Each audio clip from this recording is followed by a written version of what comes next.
Ele é um dos principais ícones do empreendedorismo no Brasil.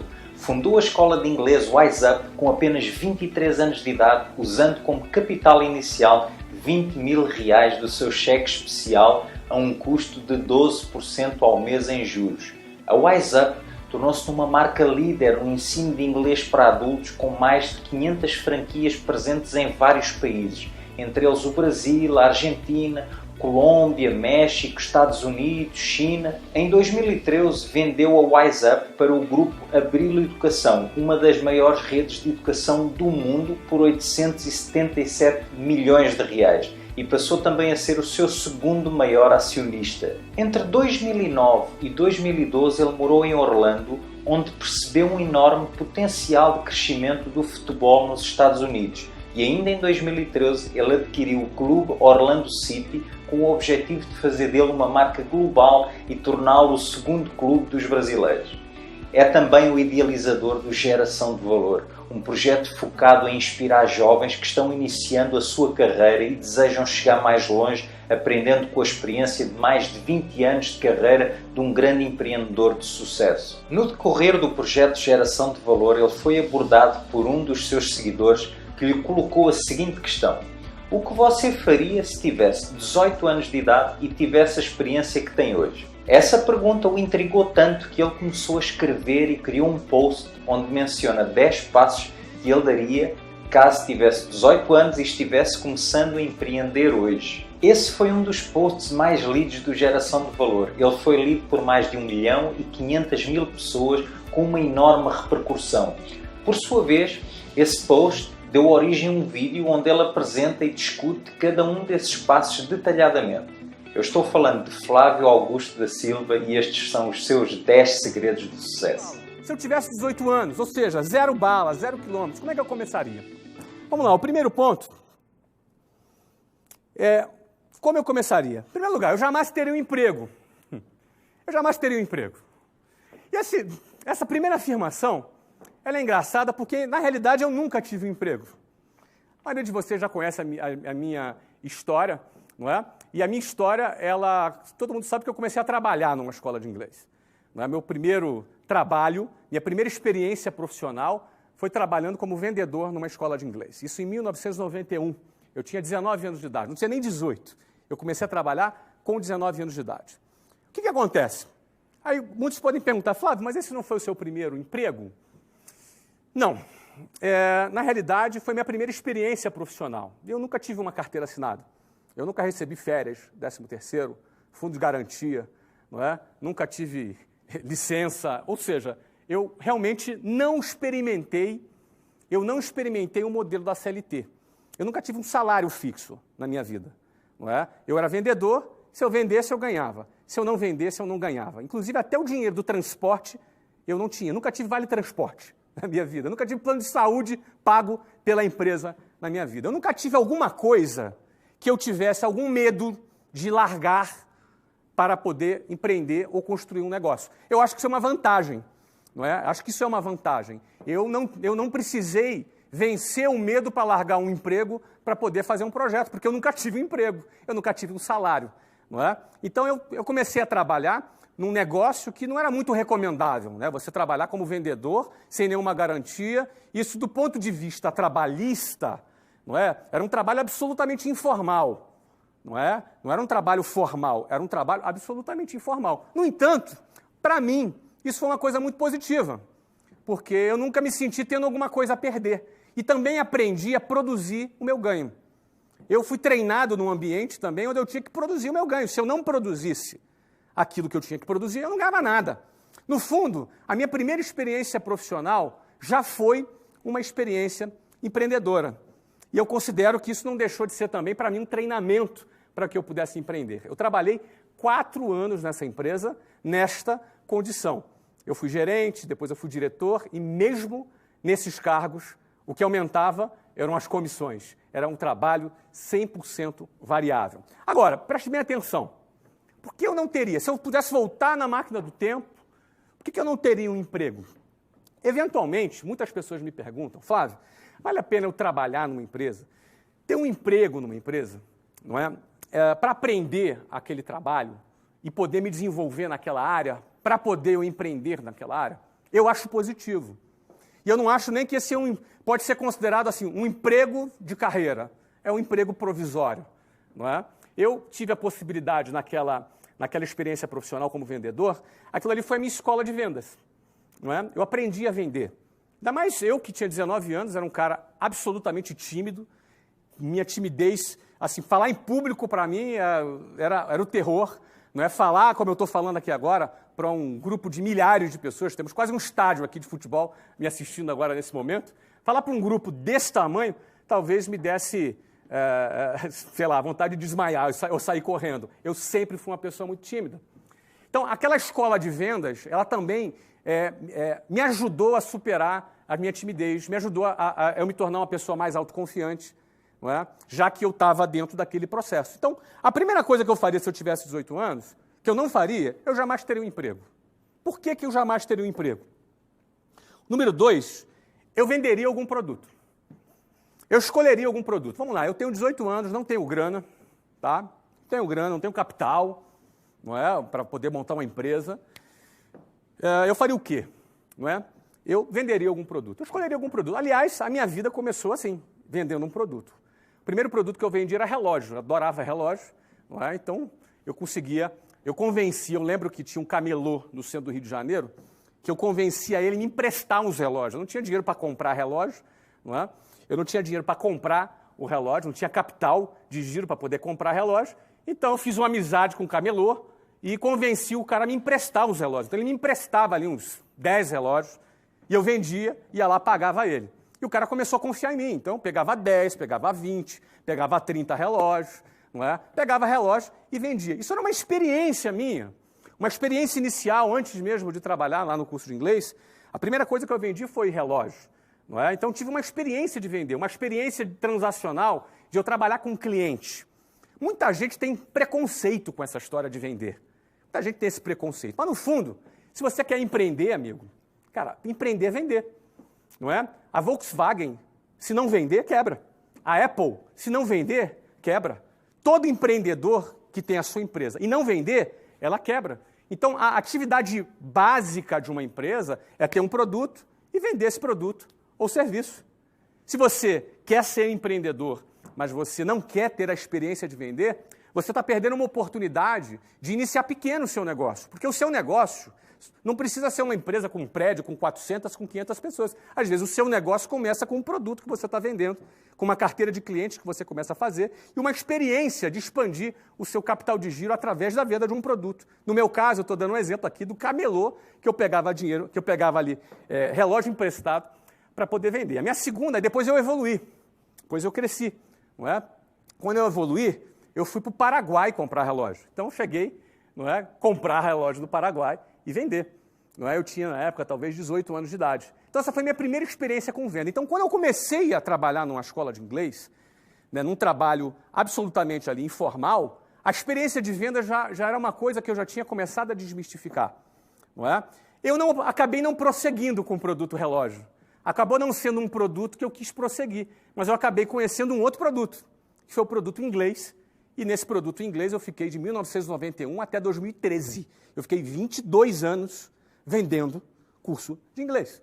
4 anos numa empresa que eu tive ali a minha primeira experiência profissional e 18 anos com a minha própria empresa, não é? Começou com uma escola, chegou até 380 e poucas escolas funcionando em 5 países, com mais de 10 mil funcionários, quando eu vendi essa companhia para um grande grupo brasileiro, numa das maiores transações do setor de educação no Brasil. Mas tudo começou vendendo curso de inglês. Eu vou falar de todas essas etapas para você. Então, por exemplo, eu venderia algum produto, qualquer um produto. Aqui eu até dou um exemplo banal, picolé, bala, bombom. Você está pensando o quê? Que bom vende picolé. Você acha que quando eu falo picolé, vender picolé, que bom vende picolé. Ué, qual o problema se você for um vendedor de picolé? Você pode ter uma indústria de picolé vendendo no mundo inteiro. Certo? Então, a primeira coisa, você tem que acabar com essa história de preconceito. Preconceito com qual seja o seu produto ou qual seja a sua atividade. Se você quer empreender, se esse é o seu objetivo, e você quer com 18 anos começar uma carreira como essa, pô, cara, escolhe um produto, seja qual for. Tá? Que produto eu escolhi? Eu comecei com relógio. Depois eu troquei para inglês. E desse inglês eu engatei e fiquei 22 anos vendendo cursos de inglês. Certo? Bom, vamos lá. Terceiro ponto. Jamais me envolveria com pirâmides. Você sabe o que é a pirâmide? Pirâmide é aquele negócio de ganhar dinheiro fácil. Não é? Ganhe 5 mil por semana, aqueles anúncios na internet. Pirâmide financeira. Em primeiro lugar, pirâmide financeira é crime. Certo? É crime contra a economia popular. Jamais participaria de nenhuma pirâmide. E é importante você diferenciar o que é pirâmide de empresas de marketing multinível. São duas coisas diferentes. Qual é a diferença entre pirâmide e empresas de venda direta? Natura é uma empresa de venda direta. Avon é uma empresa de vendas diretas. Aí você tem empresas de marketing multinível, não é? Onde você tem um produto e vende aquele produto e várias pessoas ganham em diversos níveis. Qual é a diferença básica entre pirâmide e empresas de marketing multinível? Pirâmide, ele disfarça que tem um produto. Ele disfarça que existe um produto. Só que, no fundo, a empresa fatura pela adesão de novos adeptos ali daquela pirâmide. Então, o cara bota 5 mil, e aí outro cara de baixo bota mais 5 mil, aí vai dividindo aquele dinheiro, vai partilhando aquele dinheiro, quem está em cima vai ganhando, e uma hora essa bomba explode lá embaixo. Não é? Já marketing multinível, não. A empresa vive da venda de produtos. Aí você pode ter equipes, pessoas ganhando em cima de outras pessoas porque estão gerenciando equipes diretas, não é? São coisas diferentes. Muitas pessoas me perguntam, Flávio, marketing multinível é uma experiência de empreender? Eu responderia sim. Eu penso que marketing multinível é sim uma experiência de empreender. E marketing multinível pode ser também uma boa escola de venda, para você aprender a vender. Você pode, eventualmente, em vez de começar a vender um produto por sua conta, você pode começar a vender um produto através de um sistema de marketing multinível. Tá? Eu, particularmente, nunca participei de nenhum esquema de marketing multinível e não sou muito simpático, certo? Com um sistema de marketing multinível, porque depende muito, acho que é muito arriscado, depende muito da rede que você está envolvida, das pessoas com quem você está envolvida, com aquelas pessoas diretas que vão te dar suporte, eventualmente pode ser que tenham pessoas sérias, pode ser que não tenham. Não existe um controle muito grande, né? O crescimento do marketing multinível é uma coisa um pouco orgânica, então acaba existindo um risco. E ainda se eu participasse de um marketing multinível, seria por pouco tempo. Eu não participaria por muito tempo. Talvez se eu participasse, seria para aprender a vender. Lembrando, eu tenho 18 anos agora, tá? Tenho 18 anos, o que eu faria? Não é? Então, talvez eu aprendesse a desenvolver técnicas de venda, ia começar a vender, mas depois eu ia partir para vender o meu próprio produto. Porque eu, Flávio, não participaria de um marketing multinível, porque eu me preocuparia em criar a minha própria marca. A minha própria marca. Eu trabalharia para criar o meu próprio negócio, a minha própria marca, onde eu não só pudesse ganhar dinheiro por mês, não é? Empregar pessoas, ter impacto social, mas também eu criasse um valor patrimonial, ou seja, o equity, onde eu tivesse um valor que essa empresa futuramente pudesse ser vendida por uma boa quantidade de dinheiro. Eu falo isso um pouco mais para frente. Essa é a razão que eu, talvez, se participasse do marketing multinível por um tempo, porque não deixa de ser uma boa escola de vendas, não é? Isso é Flávio. Tá? Não estou dizendo que se você participa de marketing multinível, se você curte, se você gosta, não estou falando mal, estou dizendo que Flávio, eu, se participaria por um tempo como uma forma de aprender a vender, me desenvolver na área de vendas. Tá? Mas logo em seguida ia procurar trabalhar com o meu próprio produto e criando a minha própria marca. Então, o terceiro ponto, eu jamais me envolveria com pirâmides. Quarto ponto, numa segunda fase, depois de conquistar um pouquinho de capital, criaria modelos recorrentes de vendas desse produto, tipo um serviço de entrega de pães todas as manhãs com consumidores associados, me dedicaria a vender esse plano, tudo sem muito capital, mas que me permitisse começar pequeno, sonhar grande com escala. O que eu quero dizer com isso? Uma das coisas que eu aprendi em negócios ao longo da minha vida, que o trabalho de você vender um produto, muitas vezes é o mesmo trabalho de você vender um produto com vendas recorrentes. Vou te explicar o que isso significa. Eu tenho uma padaria, eu vendo pão. Então, eu posso estar lá, botar o meu pãozinho quentinho e esperar o meu cliente chegar para comprar pão. Isso é o que a maioria das padarias fazem. Eu, se tivesse uma padaria, eu não teria, em primeiro lugar, a paciência de ficar esperando o cliente comprar o meu pão. É da minha cultura. se eu tenho ali 500 mil pessoas naquele bairro, eu vou querer criar um plano para que 100 mil pessoas, pelo menos, comprem o meu pão. Agora, não necessariamente essas 100 mil pessoas vão levantar de manhã, ir lá pegar o carro ou vão andando para comprar o meu pão, senão ia criar um congestionamento e uma fila para comprar pão, não é? Então, o que eu passaria a pensar? Eu criaria, se eu tivesse uma padaria, eu criaria um sistema de venda recorrente de pão. Bem, se você considerar que uma família precisa comer pão todos os dias, ou se ela come pão 3 vezes na semana, por que não fazer um pacote de venda de pão mensal?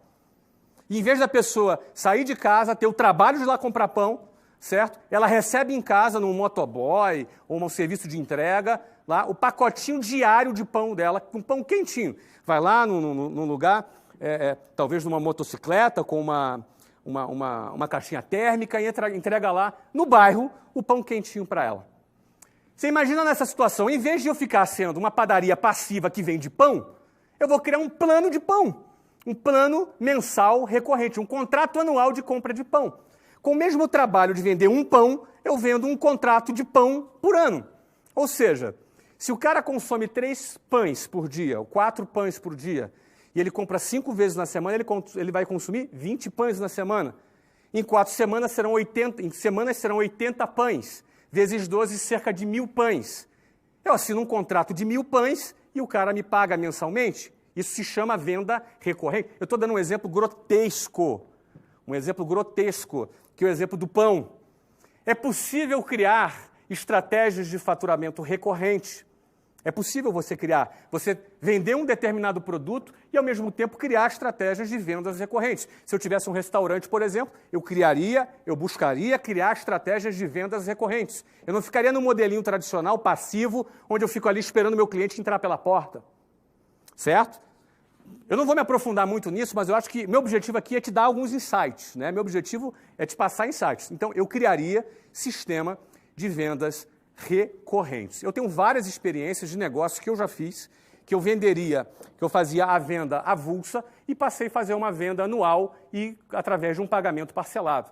Eu tenho vários exemplos aqui ao longo da minha vida, dos negócios que eu já realizei. Isso em vários tipos de negócios, desde venda de publicidade, uma das empresas, por exemplo, que o nosso fundo, o TBDH Capital, investe, é uma empresa de conteúdo que vende publicidade.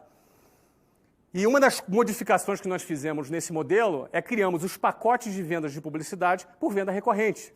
Ou seja, o diretor de marketing da empresa ou o diretor de mídia da agência de publicidade que tinha caneta, que assinava a compra de R$10.000 de mídia no mês, é a mesma caneta que compraria um pacote de 12 parcelas de R$10.000. É a mesma caneta que assinaria um pacote anual, num plano de mídia anual de 12 de 120 mil. Ou, desculpa, 12 de 10 mil que daria um total de 120 mil. Ou seja, em vez de eu vender 10 mil, eu passaria a vender 120 mil reais. Se você ter ideia, cerca de 25% dos contratos, a partir do momento que a gente implantou esse sistema, e a gente procurou treinar a nossa área comercial, 25% dos contratos passaram a ser contratos de venda recorrente. Significa que 25% dos contratos de publicidade dessa empresa passaram a faturar 12 vezes mais. Faz diferença no final do faturamento? Então, a quarta parte é o seguinte: depois que eu já começasse a vender um produto, eu escolhia vender um produto, seja ele qual for. Eu ia procurar criar, certo?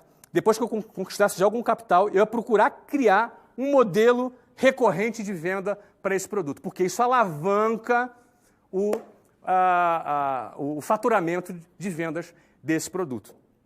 Bom, quinto. Vamos para o quinto. Aqui.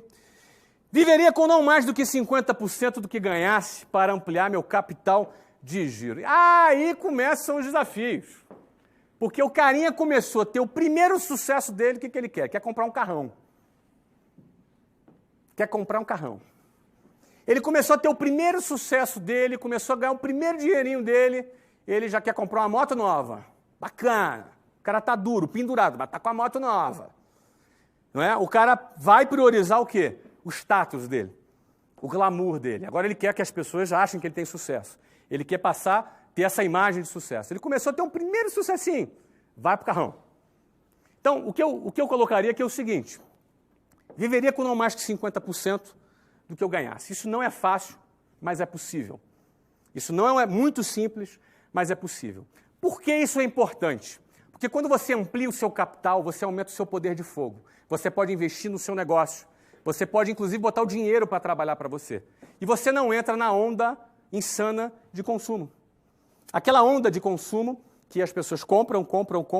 Então, tem sempre um motivo para comprar, tem sempre uma oportunidade única para investir. Não é? Eu geralmente recomendo as pessoas guardarem 20%, não é, do salário. Mas aqui eu estou pegando pesado. No início, com 18 anos, o cara tem que guardar 50%. O cara mora com pai ainda. Né? Tem 18 anos. Vai guardar 50%. Guarda 50% do salário, do salário, do ganho, né, que ele está ganhando ali no negócio dele, e guarda, aplica ou investe no próprio negócio dele. Né? Fica com o teu carrinho velhinho, trabalha ali, né, reduz o teu custo fixo ao máximo possível, porque eu tenho 18 anos, eu quero crescer, eu tenho que ter capital, eu tenho que ter poder de fogo para poder investir mais e fazer o meu negócio crescer. Tá? Então, isso aí começa o desafio aqui, mas isso aqui é um fator super importante. Você viver 50% do seu ganho. Adapta a sua vida a isso, cara. Adapta a sua vida a isso. Não é difícil. Você primeiro não ganha nada. Daqui a pouco você ganha alguma coisa. Pô, adapta a tua vida ao menor custo possível. Deixa que você vai ter um carrãozão bacana lá na frente, você vai ter uma vida muito mais confortável lá na frente. Não é? Você conquista a sua independência financeira quando você acumula um capital e você pode usar esse capital para investir e bombar ainda mais o seu negócio. Ok? Vamos para o próximo.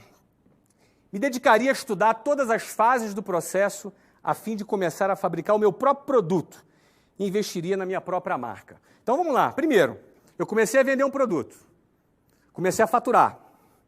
2, comecei a juntar um dinheirinho. Começa a fazer venda recorrente. Cria um plano. Começa a fazer venda recorrente. Daqui a pouco eu estou avançando, estou crescendo, estou faturando mais. E aí o próximo passo seria o quê? Eu me dedicaria a estudar todas as fases do processo, a fim de começar a fabricar o meu próprio produto. Ou seja, se é um produto físico, eu posso ou fabricar esse produto, ou ter mais capital para comprar ele com mais volume e baixar o preço e aumentar a tua margem. Então, eu tenho essas duas hipóteses. Ou eu vou fabricar, vai depender do setor. Tá? Se for serviço, é outro papo. Por exemplo, a área de curso de inglês era uma área de serviço. Eu não tinha que fabricar nada.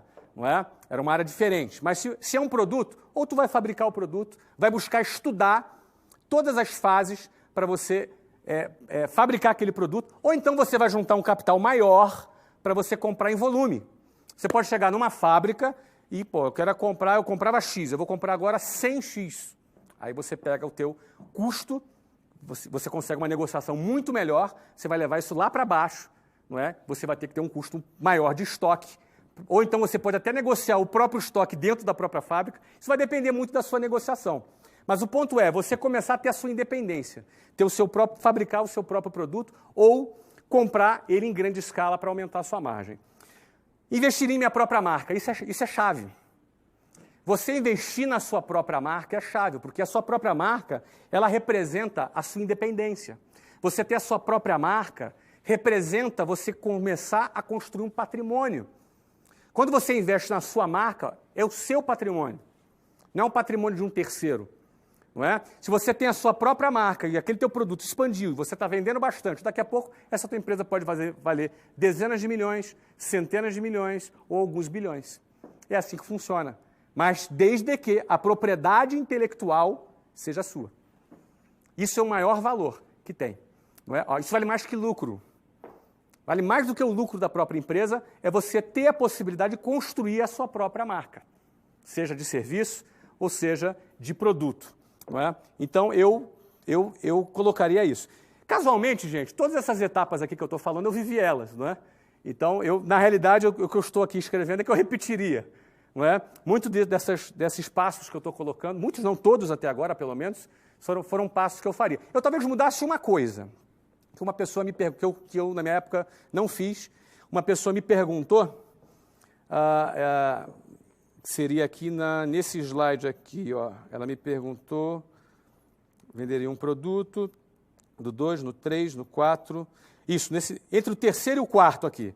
A pessoa, aqui ó, no sexto, eu me dedicaria a estudar todas as fases do processo. A pessoa me perguntou, Flávio, você faria faculdade? Olha, eu não fiz faculdade, tá? Eu abandonei a minha faculdade. Eu estava no meio do meu projeto e deixei de lado a minha faculdade. Eu tinha uma matrícula de Ciência da Computação na Universidade Federal Fluminense. Primeiro eu abandonei Engenharia Mecatrônica e Engenharia de Computação, um na USP e outra na Unicamp, porque na época me apaixonei pela Luciana. Não é? A Luciana, vocês já conhecem, ela tinha 17 anos, eu 20, quando nos casamos. Temos 22 anos de casado hoje. E na época eu falei, não vou para São Paulo, não vou ficar longe da Luciana. Não é? Só que quando eu comecei a fazer a minha faculdade de Ciência da Computação, comecei a trabalhar na escola de inglês. E aí o meu foco foi total naquilo. Eu modificaria uma coisa. Né? Se eu tivesse 18 anos, de novo, isso é o que eu faria para mim. Isso não é regra, não estou nem te sugerindo isso. Mas eu, Flávio, jamais passaria 4, 5 anos da minha vida numa universidade. Jamais. Investiria meu tempo perdendo dentro da universidade. Por quê? Porque o que tem lá não presta? Não é isso. É muito bom, é muito legal, mas eu ficar 4, 5 anos da minha vida dentro de uma universidade, eu considero tempo demais. Não é? Em 4, 5 anos eu já tinha me casado e aberto minha empresa. Eu comecei a trabalhar com 19, com 23 eu abri o WhatsApp. Em 4 anos eu abri o WhatsApp, não é? Em mais 7 anos eu já tinha 1.000 funcionários. Então, eu não faria. Quando meus filhos, por exemplo, me perguntam, pai, eu devo fazer uma faculdade? Eu falo para eles, não. Eu digo isso para eles. Na minha opinião, vocês não devem ir para o college, né? Que é nos Estados Unidos. Não é? Mas minha professora me falou, pai, que se eu não fizer uma faculdade, eu não vou conseguir arrumar um emprego. Eu falei, responda para a sua professora que você vai trabalhar para dar emprego, não para arrumar emprego. Não é? Então, eu estou procurando treinar meus filhos para isso. Agora, o quê? Eu não aconselho meus filhos a estudarem? Não, ao contrário. Eu aconselho eles a estudarem muito. 2 tipos de coisas. Hoje eu faria a faculdade online. Na minha época não existia. Se eu tivesse 18 anos, eu faria tudo isso que eu estou fazendo aqui e faria uma faculdade online. Seja uma faculdade online voltado para business, alguma coisa voltada para administração, para business, alguma coisa que fosse me acrescentar. Eu estudaria em casa. Eu não ficaria indo para a sala de aula, participando de festinha, participando de grupinho, entendeu? Eu estaria muito mais focado em construir o meu futuro do que ficar sentado numa cadeirinha de uma universidade, muitas vezes ouvindo doutrina ideológica dentro de sala de aula. Ou então ficando do lado de fora porque os professores estão em greve. Não é? Então, eu não faria uma faculdade. Eu faria uma faculdade online. Hoje, se eu tivesse 18 anos, eu estudaria em qualquer programa online. Hoje você pode fazer uma faculdade online nos Estados Unidos, se você quiser. Eu moro em Portugal hoje, por exemplo. A Luciana, minha esposa, ela está se formando esse ano em psicologia numa universidade americana. Não é? Ou seja, ela ela adora estudar, já tinha feito direito, está agora se formando em psicologia à distância, online. Ela faz uma faculdade super reconhecida nos Estados Unidos. Ela faz um programa online e funciona super bem. No ano passado, por exemplo, eu morei, só no ano passado, Estados Unidos, Inglaterra, Espanha e Portugal. Morei em 4 países no ano passado. Impossível meus filhos estudarem numa escola. Meus filhos estudaram num sistema de homeschool, que é um sistema online. Então eles fizeram ali, se eu não me engano, acho que a 6ª e a 7ª série online. E no final do ano eles faziam um teste de Stanford, que é um teste padrão que comparava eles com todos os alunos nas melhores escolas americanas. E eles estavam ali muito bem posicionados, não é? Inclusive muito melhor do que a maioria dos alunos que iam para a escola. Eles estudavam sozinhos, sem contar com o fato que eles acostumavam a pesquisar, acostumavam a buscar informação do que aquele sistema passivo da escola, que é o cara ficar sentado, um professor dando matéria ali para ele, ele fica passivo, sentado, para depois fazer uma prova. Não é? Então, por exemplo, hoje, se eu tivesse 18 anos, o que eu faria diferente do que eu fiz, porque na minha época não existia, eu faria, hoje, estudaria online. Agora, mais do que estudar online, mais do que estudar numa faculdade formal, porque eu nunca me interessei por ter diploma, não é? Ter diploma para pendurar na parede nunca foi uma coisa que me interessou. Não é?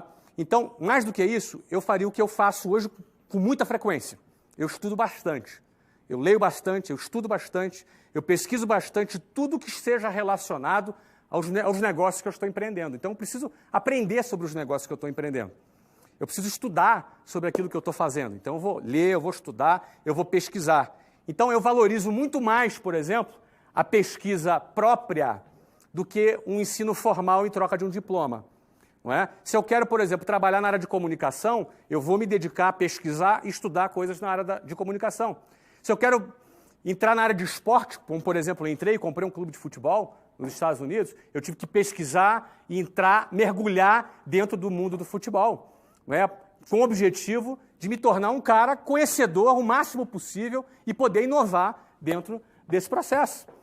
Eu vou fazer uma faculdade de futebol. Agora eu vou estudar e vou me aprofundar nisso, certo? Então, se eu tivesse que mudar, assim, na minha trajetória, eu faria uma faculdade online e para os meus filhos é o que eu recomendo. Faça uma faculdade online, comece a vender um produto. Esse texto aqui é texto básico ali para os meus 2 meninos, né? Enfim, vamos adiante então. 7º ponto. Ampliaria o meu mix de produtos. Bom, a partir do momento que eu já tenho o meu produto, a minha carteira de clientes, a partir do momento que eu já comecei a criar planos de vendas recorrentes, já estou investindo na minha marca, certo? Já estou investindo na minha marca, ok? Já estou estudando todos os processos para aumentar minha margem, seja fabricando ou seja comprando em maior escala para ter um desconto maior e fazer o meu estoque. Isso na hipótese de produto. Eu aumentaria o meu mix de produtos. O que é aumentar mix de produtos? Muitas vezes você, na mesma venda que você faz para a pessoa, que já é uma venda recorrente, você pode ter produtos acessórios que aquele mesmo cliente, no momento da compra, no momento mágico que ele decidiu fazer a compra dele, ele compra mais um segundo e um terceiro produto junto.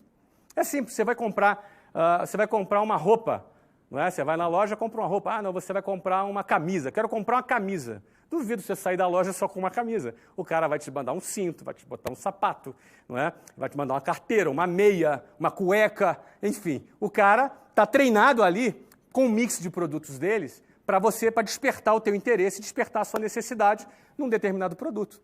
Então, se eu já tenho o meu produto, já estou vendendo ele de forma recorrente, já criei planos de vendas recorrentes para fazer com ele, não é? Então, eu amplio o meu mix de produtos para poder, naquele momento de venda, eu ampliar em 10% ou 15% o meu faturamento com o mesmo cliente. Não é? Então, 7º, ampliaria meu mix de produtos. E detalhe, com a minha própria marca. 8º, isso aqui é muito bacana. Criaria canais de distribuição alternativos. Por exemplo, franquias, online, venda direta, B2B, etc. Isso é muito bacana. Porque aqui eu começo a falar de uma coisa que me atrai muito. Eu sempre, quando eu vou fazer algum determinado negócio, eu vou investir numa empresa, a primeira coisa que eu olho é a escala, é o potencial de escalabilidade desse produto. O que isso significa? Se eu posso, por exemplo, vamos dar um exemplo aqui, eu vou vender navio de guerra. Qual o potencial de escala que tem esse produto? Eu vou vender o quê? Para países, né? Eu tenho aí meia dúzia de países que podem comprar os meus navios. Então não é um produto que me atrai, não tem escala. Não vou vender navio de guerra para a dona de casa, não é, que vai comprar um navio de guerra. Agora, vamos pegar um outro produto. Eu vou vender alimentos. Pô, você tem um potencial de escala grande. Eu, particularmente, gosto muito de serviço. Não é? Eu gosto bastante de serviço. Até não tenho nada contra produtos, mas serviço é uma coisa que eu gosto muito, porque serviço você consegue ter uma margem maior, você cria valor agregado e você tem uma margem maior. Então, eu vou vender o quê? Um curso de árabe? Curso de russo? Bom, curso de inglês. Não é? Um curso de inglês tem muito mais escala do que um curso de russo, certo? Então, quando eu vou avaliar um produto, eu vejo o seu potencial de escalabilidade. Esse potencial de escalabilidade, ele pode ser distribuído de diversas formas, não é? O que seria um canal de distribuição convencional? Tem uma padaria, por exemplo, e eu sou o dono da padaria. Então, eu vou abrir uma segunda filial da minha padaria. Vou botar um filho lá, vou botar um gerente lá, vou botar alguém para tocar essa padaria. Mas daqui a pouco eu abri a terceira padaria, a quarta padaria, a quinta padaria, daqui a pouco eu estou no meu gargalo. Porque eu não tenho ainda competência gerencial, software de gestão, modelos de gestão, eu ainda não me desenvolvi, por exemplo, para ter mais do que 5, 6 padarias. Então você começa a esbarrar em alguns limites técnicos, limites físicos, limites de experiência, de gestão, e por aí vai. Não é? Então esse seria um modelo convencional, você criar uma rede. Agora, o que seriam canais de distribuição alternativos? A franquia, por exemplo, é um modelo alternativo. Eu, quando tive escola de inglês, Meus primeiros 3 anos, eu só tive escola própria. Eu abri a primeira escola, cada escola tinha que ter cerca de 40 funcionários, um espaço de 400 metros, eu abri a primeira escola. Sem grana e daquele jeito, no cheque especial, como você já deve conhecer a história. Não é? Depois eu abri a segunda escola em São Paulo. Nos primeiros 3 anos eu abri 24 escolas. Uma nova escola inaugurada a cada 45 dias. E aconteceu justamente isso comigo. Eu comecei a me sentir sobrecarregado, eu precisava me reinventar. E no meu caso, eu tinha uma certa resistência com franquia. No ano 2000 foi quando a gente implantou o nosso primeiro sistema de franquias. Então, o sistema de franquias ele é um modelo de distribuição. Se você tem um negócio que é bem sucedido, dependendo do setor, considere a hipótese de expandir o seu negócio através do modelo de franquias. Não é? Ah, mas eu não tenho conhecimento, cara. Contrata uma consultoria de franquias, contrata especialistas. Eu, por exemplo, contratei a Languetar, um grande amigo meu, ficou grande amigo, me ajudou a formatar minha franquia lá atrás, em 1999. Não é? Continua sendo um grande amigo hoje, continua formatando franquias. É um cara super bom nisso. Esse cara vai te dar todas as dicas. Não é? Tem um Xerto aqui em São Paulo também, é um cara super bom também, não é? De formatar franquias. Que é uma outra coisa, que é uma forma de adquirir conhecimento, que eu sempre usei, que seria assim, conversar com especialistas. Então eu lembro que eu contratei a consultoria do Alan para me ajudar a formatar franquias, e assim, era uma consultoria de 6 meses. Na época eu usei 2 meses só, não é? Sentei com ele, paguei os 6 meses, mas só usei 2, porque eu já tinha ouvido o que eu queria. Fiquei muito amigo do Alan, e o Alan, eu falava sempre para o Alan, cara, esquece, cara, você já me deu o que eu precisava, já me deu as informações que eu precisava, porque eu sento do lado da pessoa e sugo, sabe, cara? Isso é um jeito legal de se aprender as coisas. Você pega um cara, senta do lado dele, se tiver oportunidade, suga a informação do cara e pergunta mesmo, anota, suga a informação. Pô, aquele cara que é um especialista, pô, em 1 hora de conversa com aquele cara, se bobear, é como se fosse 5 anos numa faculdade sentado ouvindo um professor falar. Você entendeu? Então você senta para o cara, ouve, suga. Eu sempre gosto eu sou uma esponja. Eu gosto de sugar a informação, colar em gente que saca daquele assunto e sugar informação. Até hoje eu faço isso. Não é? Novos negócios, dependendo dos novos negócios que eu faço, eu arrumo alguém, sento, marco a reunião, marco o almoço, o jantar, sento, converso e ali sugo conhecimento, que são sempre conhecimentos valiosos. Não é? Então, no exemplo de franquias, esse é um exemplo de canal de distribuição. Outro canal de distribuição é online. Nós estamos aqui agora com milhares de pessoas, aqui agora ao vivo, 10 horas e 40 minutos, eu estou aqui em São Paulo, ao vivo, falando com milhares de pessoas. Nós estamos online aqui. Nós estamos online. Quem diria, se a gente voltasse no tempo, que seria possível você estar falando com milhares e milhares de pessoas online, ao vivo, da maneira que a gente está fazendo aqui. É impressionante o que a tecnologia hoje te proporciona. A tecnologia ela te proporciona você ter uma escala grandiosa. Uma escala grandiosa. Eu tenho aqui gente hoje de outros países aqui assistindo essa transmissão ao vivo. Não é? Eu estou aqui podendo colaborar, transmitir informações para você que está lá no Japão, que está aí, você que está aí na Inglaterra, você que está nos Estados Unidos, na Argentina, e você de todo o Brasil, de norte a sul. Ou seja, o canal de distribuição online te permite você falar com o mundo inteiro, te permite você vender o seu produto ou o seu serviço para o mundo todo. Isso é um canal de distribuição alternativo, pouco explorado, porque pouca gente tem competência, teve tempo ainda de desenvolver a competência para fazer isso da forma que, por exemplo, nós estamos fazendo aqui. Não é? Isso não deixa de ser uma alternativa para você, para fazer o teu sistema de distribuição online. Então, você pode vender serviços e produtos online. Venda direta. Não descarte a possibilidade da venda direta. A Avon é uma empresa bilionária que está no mundo inteiro através de venda direta. Você pode ter equipes de vendedores. Por exemplo, roupa. Roupa é um excelente produto para se vender através de venda direta. Porque nem todo mundo tem tempo de ir até uma loja para poder escolher uma roupa. Eu lembro que quando eu ia para eventos aqui em São Paulo, na época ainda na empresa, eu sempre ligava para a loja e falava, olha, eu vou estar no hotel tal, manda alguém lá. Então ia lá o gerente da loja, me levar a roupa no hotel, já sabia o meu tamanho, já sabia o que eu gostava, o que eu não gostava, e eu escolhia ali, comprava, o cara levava para mim. Era o exemplo de uma loja que eu gostava, e o cara confiava em mim, e o cara fazia isso comigo. Agora, o cara que quer vender roupa, roupa é um excelente produto para você vender com venda direta. Não é? Você imagina você ter uma equipe de 500 pessoas vendendo roupa para você. Daqui a pouco você está fabricando, você está comprando, você está estocando. Você tem uma equipe, você vai motivar seus vendedores, você vai dar prêmios. Ó, quem vender mais ganha uma viagem, quem vender mais ganha isso, enfim. Você tem um sistema de treinamento, você vai padronizar o seu treinamento de vendas, você vai fazer concursos, vai fazer competições e por aí vai. Ó, você sabe quem está arrebentando com venda direta? Silvio Santos. Silvio Santos com a Jequiti, que é um produto de venda diretas, não é? Está arrebentando. Eu não sei se esse número é exato, mas se eu não estou enganado, Jequiti já fatura mais de 400 milhões de reais por ano. Um produto que há 6, 7 anos atrás sequer existia. Não tem loja Jequiti, é venda direta. Eu não sei quantos vendedores tem, mas eles recrutam os vendedores e vendem um produto. Então, eventualmente, o canal de distribuição de venda direta, ele é um tipo de canal de distribuição alternativo. Um outro aqui é o B2B. B2B é business to business, ou seja, você vender para empresas, fazer contratos corporativos. Por exemplo, se o seu trabalho é alimentação, você pode terceirizar a alimentação para uma empresa.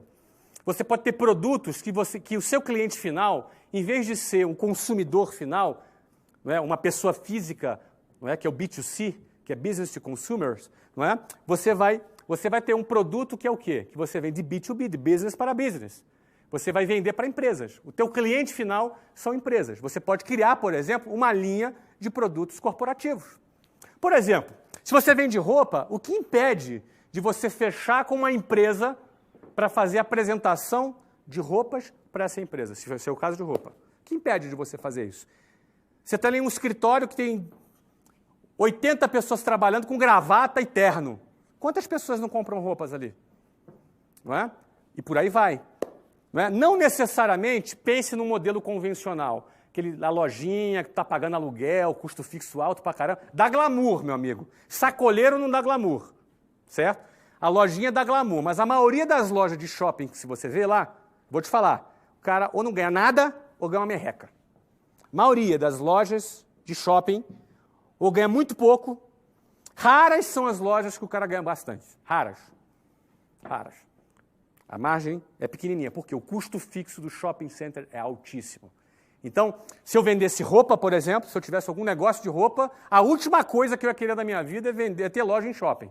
Talvez criasse um modelo de venda online, talvez criasse um modelo de quiosques em shoppings, não é? Ou criasse um modelo de venda direta. Uma equipe de vendedores treinados para vender. Altamente estimulados, ganhando bem, ganhando prêmios, vendendo, um exército de vendedores vendendo a roupa ou qualquer outro produto, não é? Ou seja, criaria canais de distribuição alternativos. Isso é que eu faria. Como eu fiz no meu negócio, não é? Lá no meu negócio, eu tinha um sistema de distribuição alternativo que era venda direta. Meu curso de inglês lá, 95% das vendas eram feitas pela minha equipe de vendas. A gente tinha cerca de 600 a 800 vendedores no Brasil inteiro vendendo os cursos. Aliás, eu comecei assim. Eu era vendedor de um curso em 1991. Quando eu montei a minha operação de escola de inglês, eu continuei tendo uma operação de venda direta. Óbvio, não naquele modelo. Os vendedores lá eram formalizados, com salários registrados e tal. Mas os caras eram altamente estimulados, motivados, tinham sistemas de premiações super arrojadas, tinham um engajamento super grande na empresa. E a gente tinha 800 vendedores vendendo o curso. Eram, na época, cerca de 80 mil novas matrículas por ano que a gente fazia com aquela equipe. Então, você imagina, não é? Se eu ia ficar com um cursinho de inglês ali com a placa matrículas abertas. Não, a gente tinha modelos, não é? A gente tinha canais de distribuição alternativos. E a venda direta era uma delas. Também tinha franquia como canal de distribuição alternativo. Eu também vendia online. E a gente também tinha B2B, a gente tinha plano corporativo. Então, canais de distribuição. O mesmo produto que você tem, você pode vender por diferentes canais de distribuição. É como se cada canal fosse uma empresa diferente. Você está crescendo o seu negócio, simplesmente ampliando o número de canais de distribuição que você tem. No auge da companhia, venderia para um fundo, banco ou concorrente, embolsando uma enorme liquidez. Vou até beber uma água aqui agora.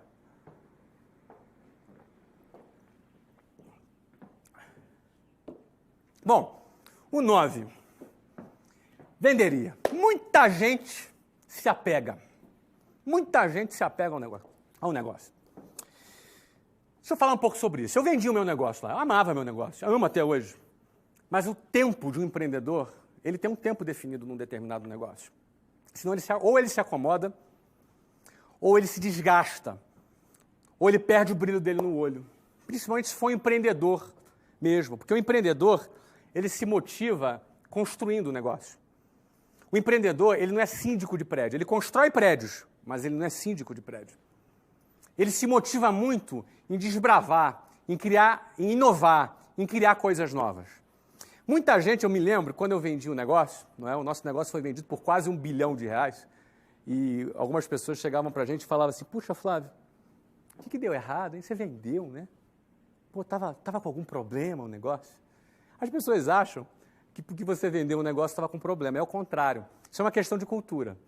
Nos Estados Unidos, quando você vende um negócio, a primeira coisa que você ouve é parabéns. Por que parabéns? Porque quando você criou um negócio a ponto de despertar no mercado interesse naquele negócio, a ponto de ter criado um valor que um fundo, uma empresa profissional decidiu investir e comprar o seu negócio, isso é um reconhecimento muito grande. Não é? Sem contar que um negócio, geralmente, você vende por 10 vezes, em média, um múltiplo, 10 vezes o valor do seu lucro anual. Significa o seguinte, que você pega o lucro dos próximos 10 anos e antecipa para o dia de hoje. É como se você tivesse ganhado 10 anos da sua vida.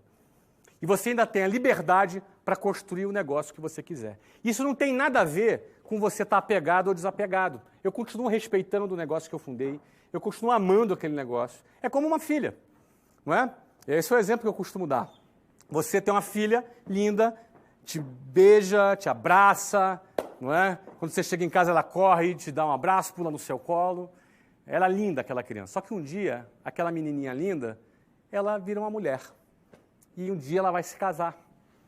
E um pai, quando vê a sua filha se casando, por mais que ele tenha dor no coração, ele fica feliz quando vê a sua filha casando e vai construir a vida dela com a nova família que ela vai formar.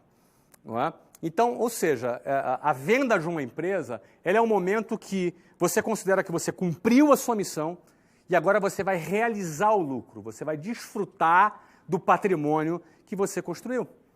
Você vai desfrutar do patrimônio que você construiu. Então, você pega 10 anos futuros de lucro, antecipa, aquele comprador vai te pagar esse dinheiro todo, você vai ficar com uma enorme liquidez nas suas mãos, tendo cumprido a sua missão e tendo realizado o seu lucro. E você vai ficar feliz vendo aquela empresa sendo tocada por profissionais competentes e que vai tocar adiante aquele projeto.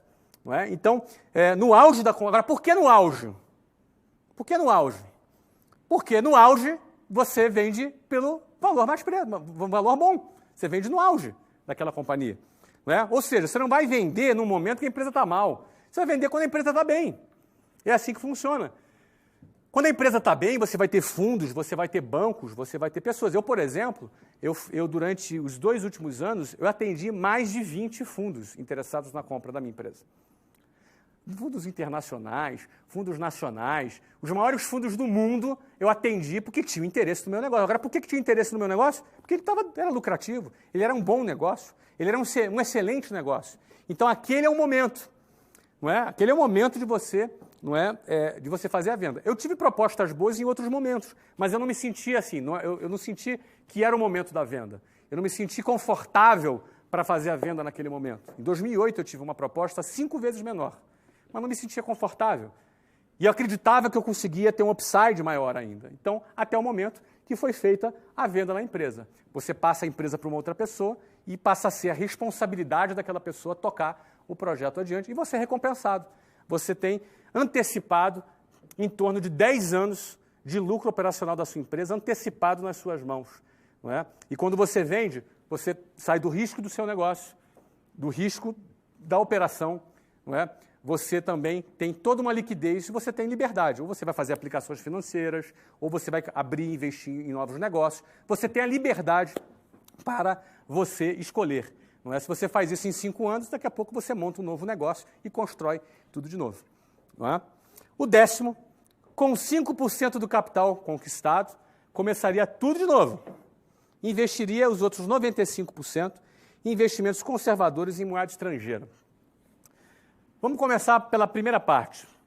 Quando eu falo 5%, pode ser 10%, 15%. Ou seja, você pega uma parte pequena daquele capital e você vai separar aquela parte pequena para você começar. Pô, eu comecei com 20 mil reais de cheque especial. Não é? Agora, eu não vou usar cheque especial, mas eu posso pegar ali uma pequena parte, não é? 10%, posso pegar 15%, que seja até 20%, eu acho que no máximo. 20% do capital, você pegou um dinheiro grande, pega 20%. Ó, esses 20%, o que eu vou fazer? Eu vou investir em novos negócios. Você pega o restante do dinheiro, você faz o quê? Uma aplicação financeira. Você cria uma aplicação financeira. Aqui eu coloquei investimentos conservadores em moedas estrangeiras. Primeiro, por que conservador? Eu sou muito arrojado em negócios. Eu invisto, eu não tenho problema com correr riscos, não é? Não tenho realmente problema. Eu sou bastante arrojado. Agora, para investir o meu dinheiro, eu não sou arrojado. Eu sou bastante conservador. Porque quando eu abro um negócio, depende de mim. Eu tenho operação na minha mão, não é? Eu não vou vender pão esperando o cara comprar pão. Eu vou criar uma venda recorrente de pão através de uma equipe direta, ou por franquias, ou por outros canais de distribuição, com a minha própria marca. Percebe? Então, eu não vou fazer a coisa de maneira passiva. Entendeu? Então, o que acontece? No meu negócio, eu garanto o trabalho. Agora, investimento financeiro, eu não invisto em bolsa de valores. Já investi bastante, já ganhei bastante dinheiro em bolsa de valores, até já perdi também. Mas eu não invisto, por que eu não invisto em bolsa de valores? Porque eu prefiro, se eu quero empreender, eu prefiro investir nos meus negócios. Eu boto fé no meu taco. Eu boto mais fé no meu taco do que nos executivos que estão ali nas empresas. Então, eu prefiro investir nos meus negócios. Se é para eu investir em negócio, eu invisto nos meus. Eu compro os meus negócios. Eu invisto em novas ideias. Agora, eu aposto muito mais nisso que investir em empresa que está sendo tocada por algum executivo. Certo? Então, eu prefiro investir no investimento conservador. E por que em moeda estrangeira? Hoje nós vivemos uma flutuação de câmbio muito grande. Hoje, nesse momento, principalmente com as eleições, né, você percebe, né, dependendo do resultado da pesquisa, sobe a bolsa, cai o dólar, ou dependendo do resultado da pesquisa, cai a bolsa, sobe o dólar. E você, na hora que você investir o seu dinheiro, você não pode ficar à mercê do sobe e desce das pesquisas eleitorais. Você não pode ficar à mercê do sobe e desce do desempenho dos executivos das empresas de capital aberto. Não é? Eu não quero depender disso. Muita gente fala, não, mas você pode fazer uma análise fundamentalista associada com análise gráfica. Cara, eu não quero saber disso. Eu quero saber o seguinte, eu pego meu dinheiro, invisto no meu negócio, abro ele e vendo ele por 1 bilhão depois. Ponto. Isso eu garanto. Agora, eu garanti o que vão fazer lá na Bolsa de Valores, eu não gosto. Eu, Flávio, não estou dizendo que é errado. Você gosta de bolsa, investe em bolsa, ótimo. Eu, Flávio. Tá? Então, agora, eu pegaria o investimento conservador. Hoje, o que seria um investimento conservador em moeda estrangeira? Títulos de dívidas de governos AAA, não é? Ou seja, governos bom pagadores, ou de empresas AAAs. Você imagina, você pegar e comprar um título de uma dívida da Apple, você comprar uma título de uma dívida de uma boa empresa, entendeu? Ou seja, tem garantia, que vai fazer o pagamento. Você ganha isso aí 5% ao ano em dólar. Hoje no Brasil, você ganha numa aplicação conservadora, você pode ganhar entre 9% a 11% ao ano em real. Só que é o seguinte, só a inflação é 6%. Se você está ganhando 10%, tira 6%, 6,5%, que é a previsão da inflação, 6,7%, que é a previsão da inflação esse ano, já está dando 3,3% de rentabilidade. E aí tem um soluço no dólar, o dólar sobe 10%, tu perdeu dinheiro. Você ganhou 10%, mas perdeu 6,7% do dólar, perdeu mais 10% do câmbio. Então, nesse momento, eu faço um investimento conservador em moeda estrangeira, e uma boa moeda hoje para você fazer investimentos financeiros é o dólar. A economia americana cresce num nível de recuperação muito interessante, enquanto a zona do euro está em baixa e o real está instável, porque todo o mercado está em dúvida sobre o futuro hoje. Todo o mercado mundial, tá?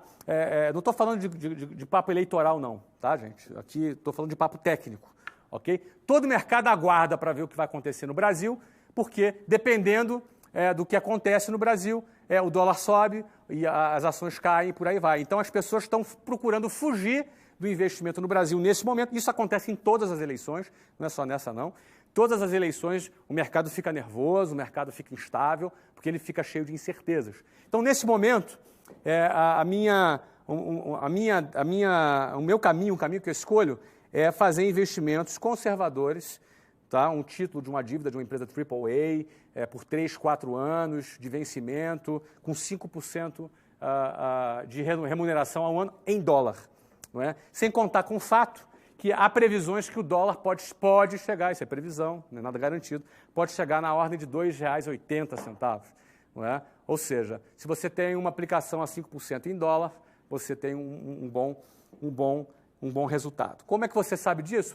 Fale com o seu banco. Né? O seu banco tem que te orientar nisso. Se você eventualmente tem um banco que é fraco, procura um banco melhor, procura um private, um banco que vai te dar um atendimento num outro nível. Tá? Mas a 10 é o seguinte, com 5% até 20% do capital conquistado, você investe em novos negócios. Não é? Então vamos fazer um resumo rápido aqui. Tá? Primeira coisa que eu faria se eu tivesse 18 anos. Primeira coisa, eu não arrumaria emprego. Eu não quero ficar preso no emprego. Viver com CLT ali, ganhando um salário. Não, eu ia ter o meu negócio. Então, para começar a ter o meu negócio, eu ia começar. Primeira coisa, vender o meu produto. Achava um produto qualquer para eu vender. Depois que eu fosse vender esse produto, eu ia procurar criar sistema de vendas recorrentes. Ou seja, em vez de vender um produto, vendo 12 no ano. Não é? Esse seria o próximo passo. Depois, eu ia procurar estudar todos os passos para poder fabricar esse produto ou comprar ele em escala para ter uma margem maior. E criaria a minha própria marca. Porque eu criando a minha marca, eu tenho o meu patrimônio. O próximo passo que eu faria, eu criaria sistemas de distribuição alternativos, como franquias, como vendas online, como B2B, como venda direta, não é? Para poder distribuir e expandir o meu produto. E, por fim, quando esse produto estivesse muito robusto, estivesse no seu auge, eu faria a venda dessa empresa para um fundo, para um banco de investimento, para um concorrente e embolsaria 10 anos de lucro futuro no presente, gerando uma enorme liquidez. Eu pegaria de 5% a 20% desse valor e investiria em novos negócios. Começaria tudo de novo e faria a mesma coisa em menos tempo, porque agora eu teria mais experiência. Não é? E com os outros 80%, investiria em investimentos conservadores, nesse momento, apostando muito em moeda estrangeira. Bom, é isso que eu faria se eu tivesse 18 anos de idade. Não é? Agora, para você encarar uma trajetória de vida como essa que eu acabei de falar, não é muito simples. Não é muito simples. Porque você vai ter que... essa trajetória de vida é uma trajetória de vida padrão? Pensa comigo. É padrão? É o que a boiada faz? É o que as pessoas que seguem um rumo comum faz? Nós fomos treinados nessa sociedade para viver dessa forma? O nosso aluno da escola e na universidade, ele é treinado para ter essa mentalidade, enxergar negócios dessa maneira? A gente sabe que não. Então, qualquer maluco que resolve tomar uma iniciativa para fazer a coisa dessa forma, ele vai ter que enfrentar um monte de problemas. Eu quero falar agora, sabe quais são os problemas mais frequentes? Vamos lá? São 10 problemas. Eu não vou dar intervalo, não. Vamos uma atrás da outra. Vamos lá. Primeiro problema, o sistema convencional de ensino não prepara para nada disso. Essa é a realidade. Infelizmente, o sistema tradicional de ensino não prepara você, não me preparou, não prepara ninguém para nada disso. Eles preparam para outra coisa. Eles preparam para um outro modelo. Ele prepara o funcionário da fábrica. Ele prepara o funcionário do varejo. Ele prepara a pessoa para o mercado de trabalho.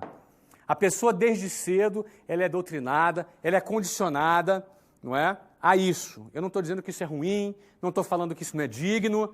Pelo amor de Deus, gente, não é isso que eu estou dizendo. Claro que é digno, claro que é bacana, o trabalho é digno, óbvio. Agora, e para quem quer mais da vida? Para quem quer, por exemplo, viver uma vida diferente, fora da curva? Para quem, por exemplo, é questionador e não acha que as coisas na sociedade devem ser do jeito que elas foram apresentadas?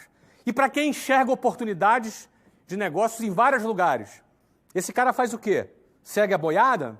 O que ele faz? Não é fácil. O primeiro desafio é que o sistema convencional não te prepara para isso. Não existe educação financeira. Não existe as pessoas trabalharem para você trabalhar o seu dinheiro. Não é? O que existe em relação a dinheiro hoje é o quê? É a mídia, é a publicidade te massificando. Compre, compre, compre, compre. E como é que você constrói seu futuro? Como é que você constrói a tua estrutura de capital para investir no seu negócio? Então, o primeiro desafio para viver uma vida nesse estilo que eu falei aqui, que, na realidade, a única diferença da minha trajetória dos 18 anos até hoje, a 42 anos, é que, na minha época, não existia faculdade online. Hoje eu faria a faculdade online. Hoje eu continuaria não fazendo a faculdade presencial, mas a online eu faria. Não é? Agora, para viver assim, o sistema de ensino convencional não te prepara para isso. Isso é um problema. Não é? Qual é o segundo problema? A sociedade discrimina os que começam esse tipo de jornada, mas bajula os que chegam ao final dela. Infelizmente, isso que acontece. A sociedade critica. Chega, não é? Hoje em dia é muito comum, eu imagino, que alguns pais, quando veem o filho indo por um caminho desse, é natural que ele fique preocupado. Os pais, às vezes, eles tentam impedir que os filhos se frustrem. Isso é natural, isso inclusive é muito nobre. É natural que um pai, uma mãe, fique muito preocupado com seu filho. E esse sentimento de proteção visa evitar que ele passe por frustrações. Só que, no fundo, alguém que quer construir alguma coisa maior, ele deve ser uma pessoa muito mais apaixonada pela vitória do que pelo medo de perder. Ele deve ser muito mais uma pessoa apaixonada pela conquista do que pelo medo de tomar um prejuízo. Por isso que o empreendedor ele tem que ser corajoso. O empreendedor ele precisa ser corajoso, porque ele não pode temer o prejuízo. Ele não pode temer o revés. Ele não pode temer uma variável que pode acontecer. Ela pode acontecer, porque ele é movido muito mais pela vitória do que pela possibilidade da perda. Algumas pessoas são mais conservadoras. Elas querem muito mais garantir, jogam na retranca para não tomar gol. Mas também não faz gol. Vive de forma limitada, mas também não passa nenhuma frustração. É uma questão de estilo de vida. Cada um escolhe aquilo que quer para a sua vida. Não existe certo, não existe errado. Eu estou dizendo o que eu faria. E tem muita gente que também prefere fazer dessa forma. Mas o problema é que a sociedade discrimina. E discrimina mesmo. Discrimina mesmo. Eu lembro que eu saía de manhã para trabalhar, voltava à tarde da noite, e muita gente falava assim, pô, coitado Flávio, um garoto tão inteligente, né? Um menino tão inteligente, agora virou vendedor, vende curso de inglês, coitado do Flávio, tinha um futuro tão brilhante, agora está aí vendendo curso de inglês. A sociedade discrimina. Só que depois é o seguinte, essa mesma sociedade que discrimina o cara que abriu mão daquela trajetória glamourosa, não é? Essa mesma sociedade é a mesma que lá no final dela, ela vai bajular o cara. Ela vai dar tapinha nas costas do cara e falar, pô, cara, parabéns, sabia que você ia dar certo, parabéns. Essa mesma sociedade é a pessoa que vai bajular. Então, isso não deixa de ser um desafio, porque quem opta em seguir por esse caminho precisa estar disposto a enfrentar esse tipo de discriminação, sabendo que um dia a história muda. Terceiro ponto, as pessoas têm medo de sair do quadrado. Isso é um outro desafio. Porque você pode ter uma visão, eu falei isso hoje de manhã para uma galera legal lá na Editora Abril, que eu conversei lá, eram os finalistas do prêmio Jovens Inspiradores, inclusive, sei que vocês estão aí assistindo agora essa apresentação, um abraço, foi um prazer estar com vocês hoje de manhã, não é? Mas, infelizmente, um desafio é que as pessoas têm medo de sair do quadrado. Porque dentro do quadrado é um lugar seguro. Junto com a boiada, você se sente mais seguro. Junto com o fluxo normal da sociedade, você se sente mais sob controle da situação. E é um desafio. Você sair do quadrado é um desafio. É cultural, sabe? Você nasceu. Então, você realmente... A atitude de sair do quadrado precisa ser uma atitude corajosa. E nem todo mundo tem a coragem de sair do quadrado. Nem todo mundo tem a coragem de fazer diferente do que a boiada faz. Infelizmente, esse é um desafio para que você implemente aqueles 10 passos que eu falei. Quarto desafio, você raramente terá apoio se disser que não quer mais seguir a boiada? Se confunde um pouco com o que eu acabei de falar agora. Dificilmente. Você chega para tua mãe ou para teu pai e fala, pô, eu vou fazer um concurso público. Oh, muito bom, parabéns, isso aí. Agora você vai falar assim, olha, eu vou deixar a faculdade porque eu quero abrir meu negócio. O que vai acontecer? Hein? Você é muito sonhador, meu filho. Você é muito sonhador. Você tem que acordar para a vida. A vida não é desse jeito que você está pensando. Não fique chateado com isso. É normal você ter esse tipo de comportamento. É normal você ter esse tipo de preocupação. A questão é como você lidar com isso. Você tem que saber lidar com isso se você quiser realmente, não é, seguir lá aqueles 10 passos que eu falei. O quinto desafio é: capital é bom, mas é possível conquistá-lo vendendo. Por exemplo, muita gente não começa o seu negócio porque fala assim, cara, eu preciso arrumar um investidor. Ele fica a vida inteira atrás do investidor. Ele acha que com uma boa ideia na mão e um plano de negócio debaixo do braço, ele vai arrumar um investidor. Nem sempre ele vai arrumar um investidor. Às vezes vai, mas nem sempre vai. Certo? Tem pelo menos mais 877.954 caras tão bons quanto você, ou melhores que você, com uma ideia legal e um plano de negócio de baixo em busca de alguém que bote dinheiro no negócio dele. A questão é, você quer ficar dependendo disso? Eu nunca tive investidor. Nunca tive. Ninguém nunca investiu no meu negócio. Eu, quando era a hora de ter um investidor, preferi vender meu negócio inteiro. Todos os meus negócios eu fiz com meu capital próprio. Inclusive o primeiro negócio foi com R$20 mil do cheque especial. Era a grana que eu tinha. Só que é o seguinte, não é bem só os R$20 mil do cheque especial. Era mais a grana que eu vendia, que eu gerava venda e gerava capital. Então, por exemplo, um exemplo básico, você vende relógio, vende um relógio. Com o dinheiro de um relógio, você pega o lucro e guarda. Compra mais um, vende um, vendeu o segundo, agora você tem dinheiro para comprar 2 relógios. Comprou 2 relógios, vende 2 relógios, compra o terceiro. Vendeu 3 relógios, compra o terceiro, compra o quinto. E por aí vai. Você faz capital vendendo. Estou falando de uma coisa básica, tá? Eu estou falando de uma coisa elementar. Isso vale para a empresa. Isso vale para negócio, isso vale para startup, vale para o que for. Você precisa de R$100 mil para abrir o seu negócio? Ah, você não tem a grana? Cara, vende. Arruma uma forma de você vender um produto e construir o seu capital. Fica bom de vender, porque capacidade de vender gera capital e te decreta a sua independência do tal investidor. Não é? A partir do ano de 2008, era um monte de investidor atrás de mim querendo comprar 20%, 30%, 40% do meu negócio. Eu não quis vender. Eu quis vender, na hora que eu quis vender, eu vendi 100%. Porque lá atrás, nenhum investidor bateu na minha porta para investir. Eu tive que pagar 12% de juros ao mês. Não é? Então, na realidade, capital é bom. É bom você ter capital, ter investidor. Porém, é possível conquistar esse capital com vendas, vendendo o seu produto. 6. Pessoas convencionais têm preconceito com vendas. Já falei isso aqui algumas vezes. Isso pode ser um desafio para pessoas que vão criticar você porque você está vendendo um produto, ou um desafio para você mesmo, que talvez você seja o preconceituoso. Não é? Sabe como é que às vezes a pessoa tem preconceito? Ela pensa assim, olha, eu não nasci para vender. Eu não tenho jeito para vender. Eu não tenho dom para vender. Não é como se o cara nascesse, não é, com dom de vender, igual o cara que pinta, o cara que toca um instrumento, o cara que canta. Mesmo o cara que pinta, o cara que toca o instrumento, o cara que canta, ele pode aperfeiçoar a sua técnica para ser bom naquilo que ele faz. Então é possível você sim vender.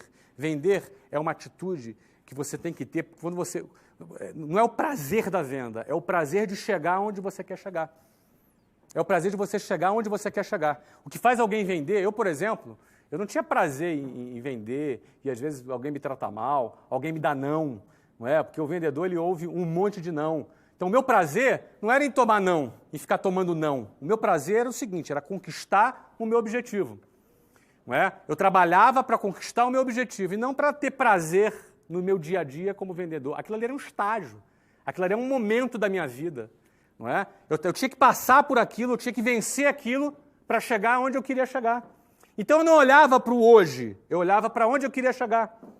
Se você olhar para o hoje, você vai olhar, mas é difícil vender, você toma muito não, é chato pra caramba, não é? Eu não tenho prazer em fazer isso. Não é? Você acha que eu tenho prazer em fazer tudo que eu faço no meu dia a dia, no meu trabalho? Não se iluda, você não vai ter prazer em tudo que você faz, você vai ter coisa do seu trabalho que você não gosta de fazer, mas você vai fazer porque precisa ser feito. Você não tem que olhar para a tua circunstância hoje, você tem que olhar aonde você quer chegar e se aquilo que você está fazendo vai levar você aonde você quer chegar. 7.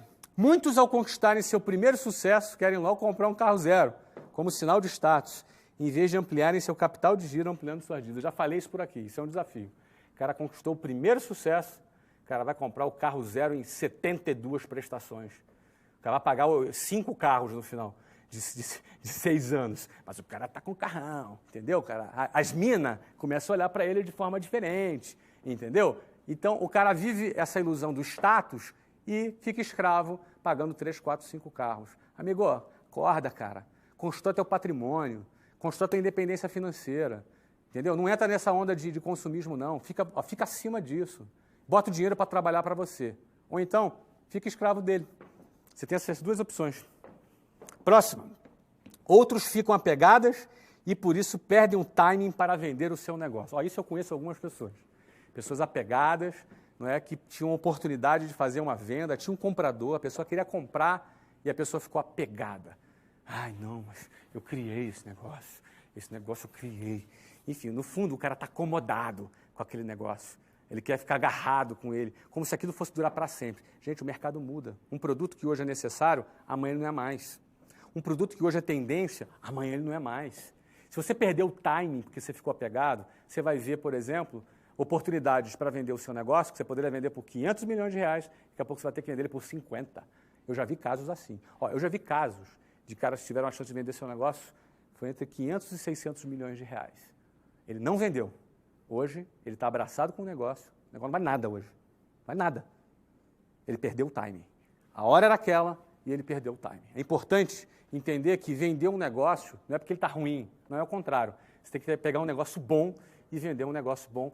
Isso é um trabalho, é uma cultura que os Estados Unidos têm isso muito bem claro, né? Alguns países mais avançados na economia têm isso bem claro, desde a universidade, lá no Vale do Silício, né? Você vê que as empresas são fundadas, já são logo, tem investidores. O que é investidor? Ele compra um pedaço da empresa, não é? E depois elas são vendidas. Você viu agora recentemente o WhatsApp, né? Foi vendida para o Facebook, o Instagram foi vendido também.